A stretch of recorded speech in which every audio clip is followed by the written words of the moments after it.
I love when USC recruiting fans say, I can't believe USC lost that recruit. You are Locked On Trojans, your daily podcast on the USC Trojans, part of the Locked On Podcast Network, your team every day.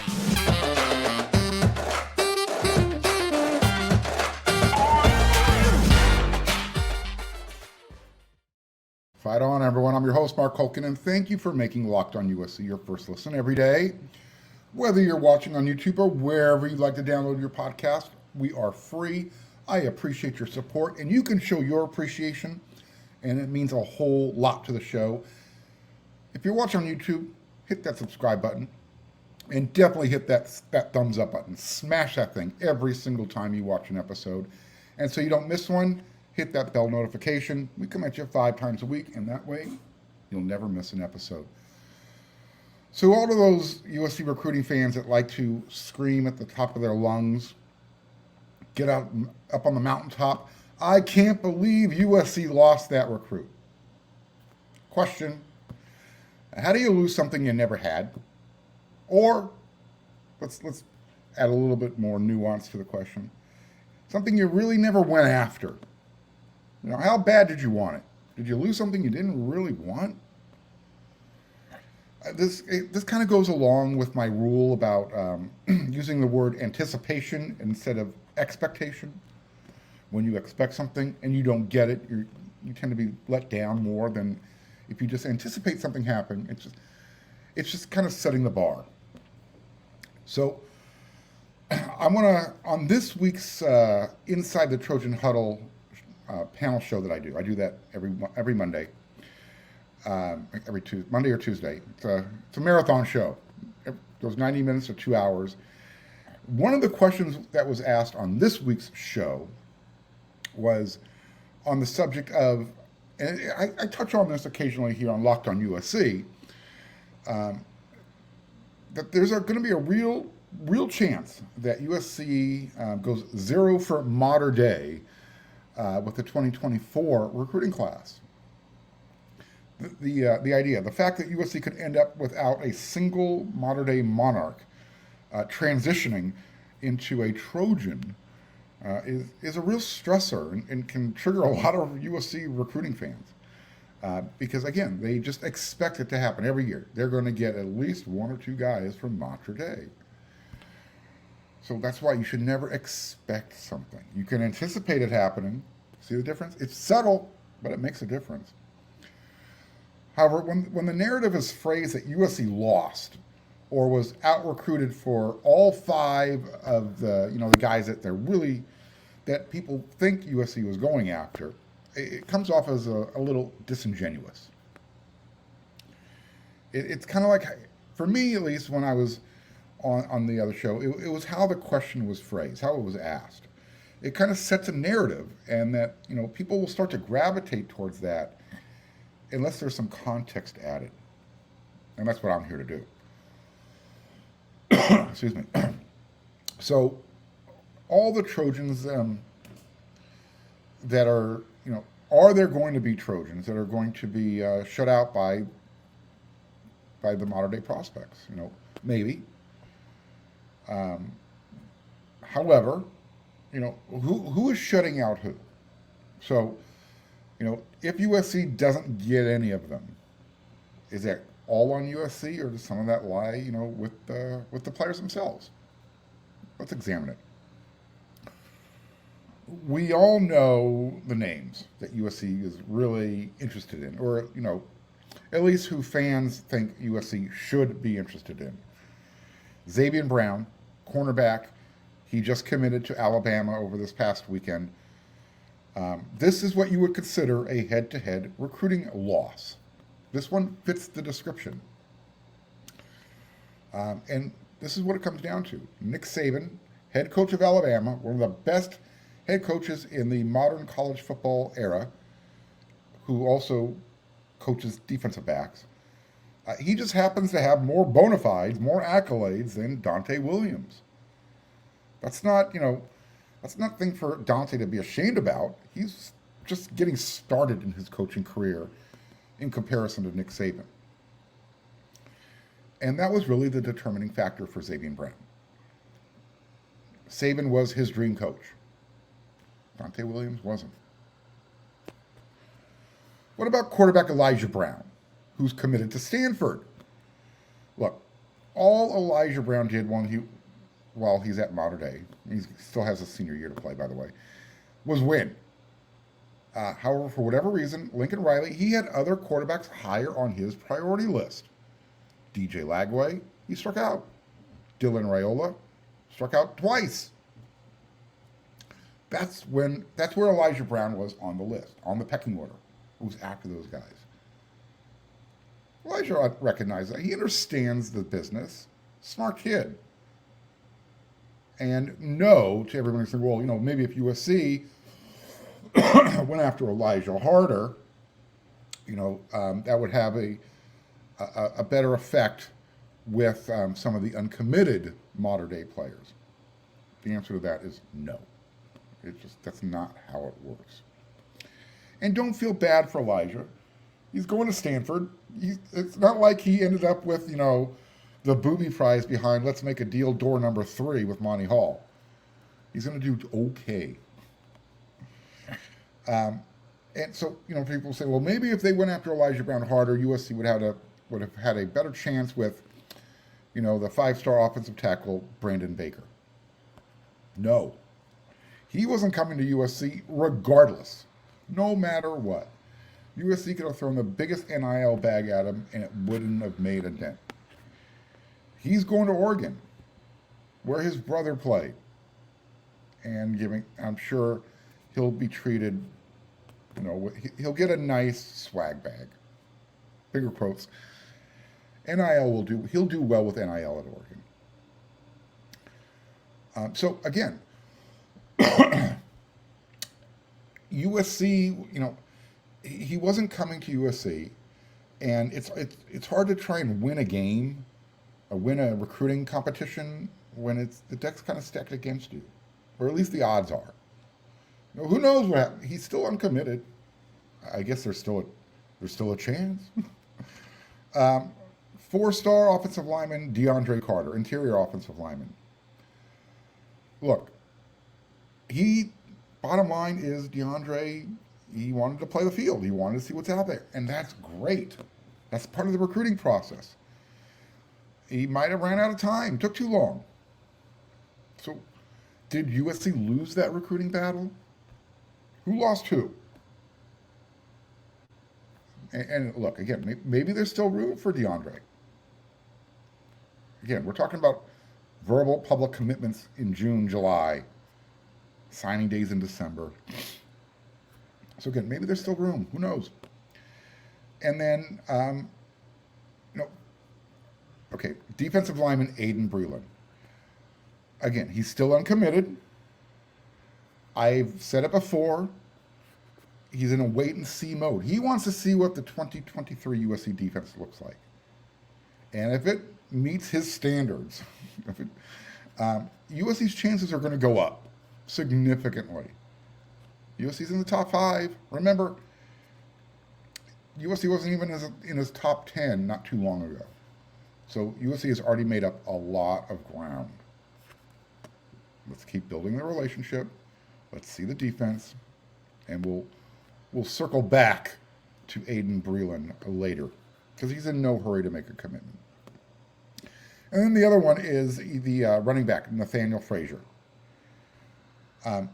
Once again, how do you lose something you didn't really have or really covet, really go after? Trojans running back coach Kyle McDonald wanted different guys. That's not saying that Nate's not a good or great player, but USC barely gave him a look for whatever reason. You're going to have to take that up with the coaching staff, not with me. I'm just kind of trying to explain it, from the information that I've been able to ascertain. I have the opportunity to talk with sources, coaches, players. That's how I get the information. So look, I get it. I get the optics. I understand it. But once again, how do you lose something you really never had? So losing recruits, how do you want to frame the narrative? Do you just want to say it because it sounds good, because USC didn't get a player? Or do we want to look at each situation in its own unique way, rather than just broad brush painting it? If you want a winning combination, head on over to FanDuel. Because even when you win, you can even win when you lose when you head on over to FanDuel. That's what's so great about it. When you want America's #1 sportsbook, head on over to FanDuel. Baseball season, look, it's in full swing, and there's no better place to get in on all the action than with FanDuel, America's #1 sportsbook. You can take your first swing betting on Major League Baseball right there, FanDuel. That's the only place you want to go. And this is what's really cool. You're going to get up to 10 times your first bet amount in bonus bets. That's up to $200. Seriously, just bet $20 and you're going to land $200 in bonus bets, win or lose. That's $200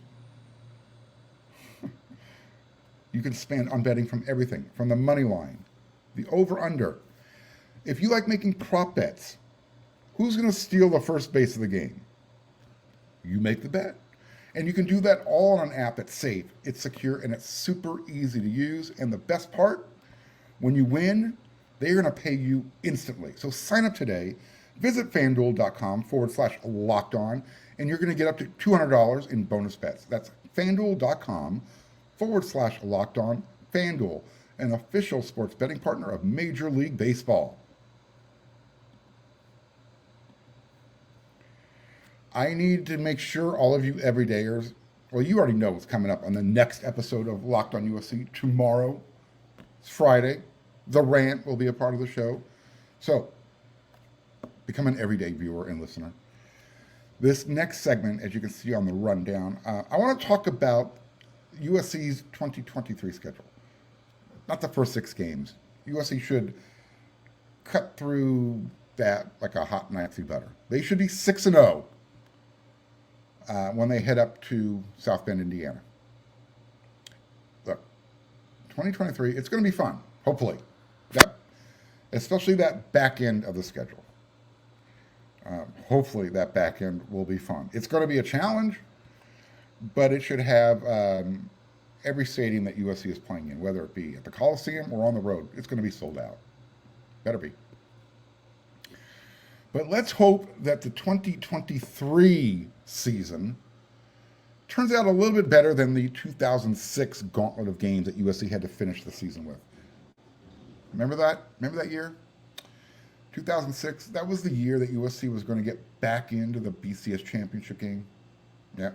Try to get that loss to Texas, that monkey off their back that happened the year before. Yeah, we remember. We don't like to talk about it, but we remember. That season, it's kind of similar to the 2023 schedule.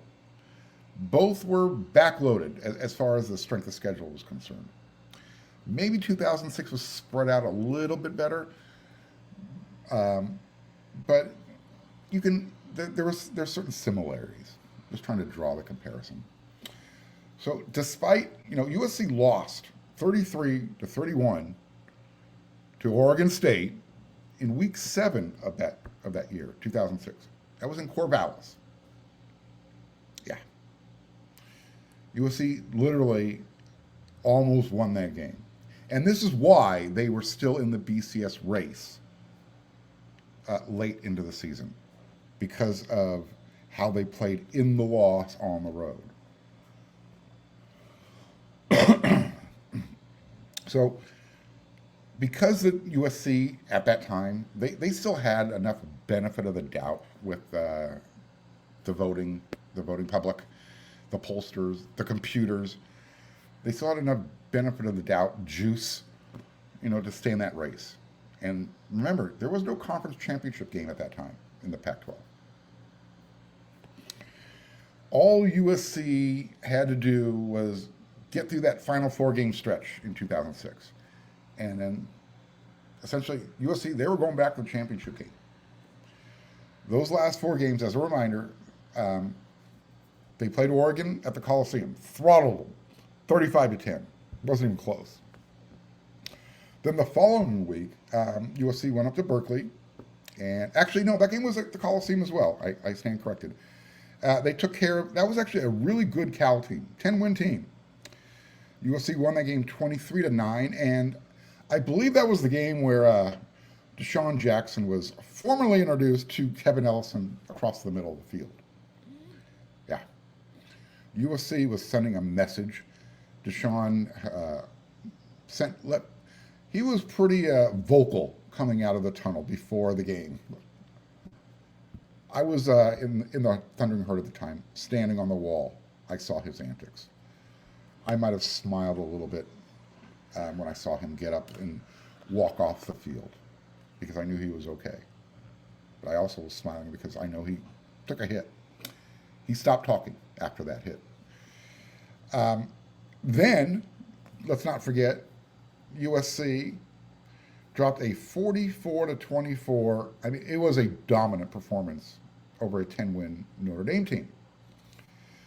At that point, all that was left was for USC to they had to get by the Gutties, the Bruins. They weren't very good that year. That was supposed to be the easiest game of that 4-game stretch. We know what happened. Yeah, 13-9.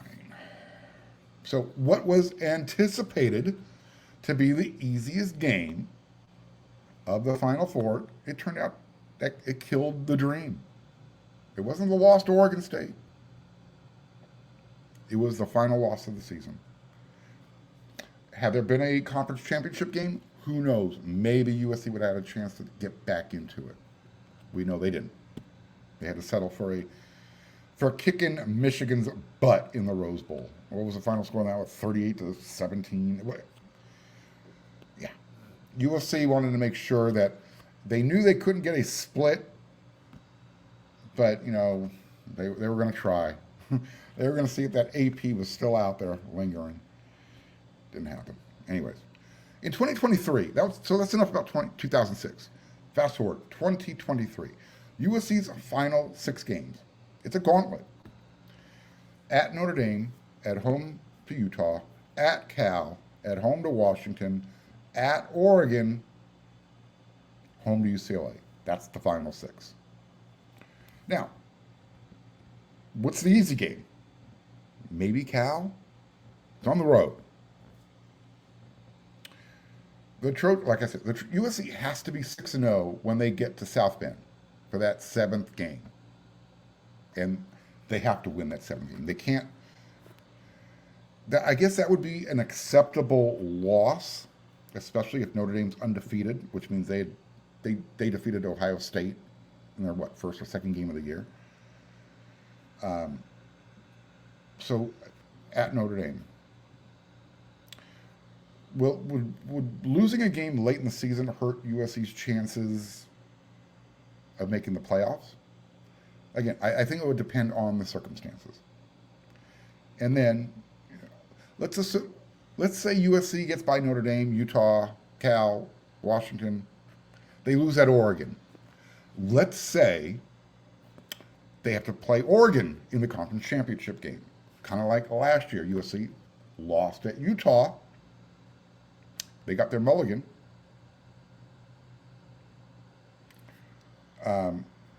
And then, Caleb got a hamstring pull, and we know what happened. So the Trojans win that game. If USC had beaten Utah in the second game, they were going to the playoffs. That's the same. That's why I say USC can actually lose late in the year, depending on the circumstance and depending who the team is, where the loss happens, and how it happens. What do you think? Do you see the similarity between 2006 and 2023? Is 2023? I think 2023 is actually a more challenging schedule. It's definitely backloaded. Those first 6 games, USC should literally hot knife through butter. San Jose State, Nevada, Stanford. mean, Arizona State, Arizona, Colorado. Pfft, come on now. Shouldn't be any issue with any of those games. So we'll see.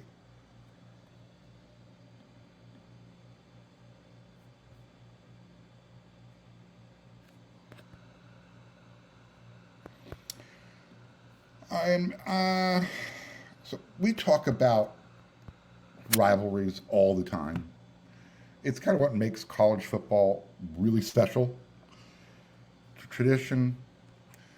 Professional leagues, they have their rivalries. Lakers have the Celtics, Dodgers Giants, Dodgers Yankees. You get the point. But when you strip away the teams, because that's really what it comes down in the professional ranks. In college, who are the biggest evil villains for USC? I'm not talking about the teams. I'm talking about the players, coaches. When you hear certain players and coaches' names, what starts that visceral reaction? Maybe a little bit of bile, a little heartburn, forehead furrows, purse your lips, clench your fist. Lou Holtz is Dr. Evil, as far as I'm concerned. From the